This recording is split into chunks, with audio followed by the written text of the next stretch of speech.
LNM Kannada tutorials YouTube ಚಾನಲ್ಗೆ ಸ್ವಾಗತ. ನೋಡಿ ವ್ಯೂವರ್ಸ್, ಈ ರೀತಿ ಡಿಸೈನ್ ಬಂದಿದೆ, ಹಾಕಿದ್ದೇನೆ. ಈ ಡಿಸೈನ್ ಯಾವ ರೀತಿ ಹಾಕಬೇಕು ಎಂಬುದರ ಫುಲ್ ಲಿಂಕನ್ನು ಸಹ ಹಾಕಿರುತ್ತೇನೆ. ಫುಲ್ ವಿಡಿಯೋನೂ ಇದೆ. ಈ ವಿಡಿಯೋ ಒಳಗೆ ಹೋಗಿ ನೋಡಿ ಯಾವ ರೀತಿ ಹಾಕಬೇಕು ಎಂಬುದು. ತುಂಬ ಈಸಿಯಾಗಿ ಹಾಕಬಹುದು ಈ ಡಿಸೈನನ್ನು. ಈ ರೀತಿ ಕುಚ್ಚು ರೆಡಿ ಮಾಡಿ ಇಟ್ಟುಕೊಂಡರೆ ಒಂದು ಗಂಟೆ ಅಥವಾ 1.5 ಗಂಟೆಯಲ್ಲಿ ಹಾಕಿಕೊಳ್ಳಬಹುದು. ಹೊಸದಾಗಿ ಕಲಿಯುವವರು 2 ಗಂಟೆ ಸಮಯ ತೆಗೆದುಕೊಳ್ಳಬಹುದು. ನೋಡಿ, ತುಂಬ ಈಸಿಯಾಗಿ ಹಾಕಿಕೊಳ್ಳಬಹುದು ಇದನ್ನು.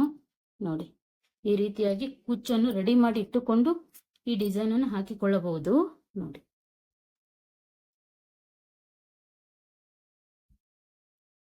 LNM Kannada tutorials YouTube channel ನೋಡುತ್ತಿರುವವರು ಪ್ರತಿಯೊಬ್ಬರಿಗೂ ಧನ್ಯವಾದಗಳು ವ್ಯೂವರ್ಸ್. Thank you.